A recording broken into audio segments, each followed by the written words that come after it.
দেখুন, আমরা প্রথম কথা হচ্ছে যে আমরা স্বেচ্ছায় এই ডিউটি করতে চাইনি। আমরা প্রাথমিক শিক্ষক, রাজ্য সরকারি কর্মচারী। কিন্তু আমরা কখনোই এই ডিউটি স্বেচ্ছায় করতে চাইনি। কারণ স্কুল হ্যাম্পার হবে। আমরা সেভাবেই আমরা প্রিপারেশন আমরা কখনোই সেইভাবে নিইনি যে করতে হবে। কিন্তু এই ডিউটি আমাদেরকে ঊর্ধ্বতন কর্তৃপক্ষের মাধ্যম দিয়েই কিন্তু আমরা পেয়েছি। এসআই এর মাধ্যম দিয়ে পেয়েছি এবং যারা ইআরও তাদের মাধ্যম দিয়ে আমরা পেয়েছি এবং আমরা এটা করতে বাধ্য, এটাও একটা বিষয়।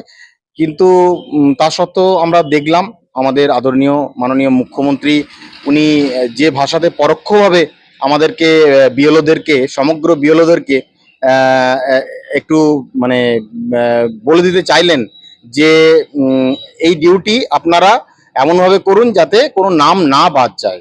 এটা আমরা শুনলাম।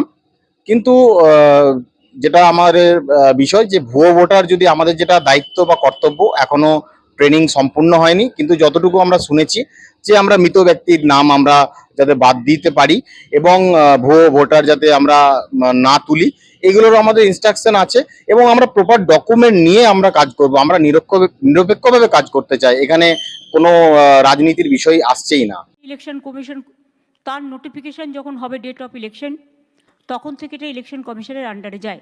তার আগে স্টেট গভর্নমেন্ট, আবার ইলেকশনের পরেও স্টেট গভর্নমেন্ট। সুতরাং এটা মনে রাখবেন, আপনারা চাকরি করেন স্টেট গভর্নমেন্টে।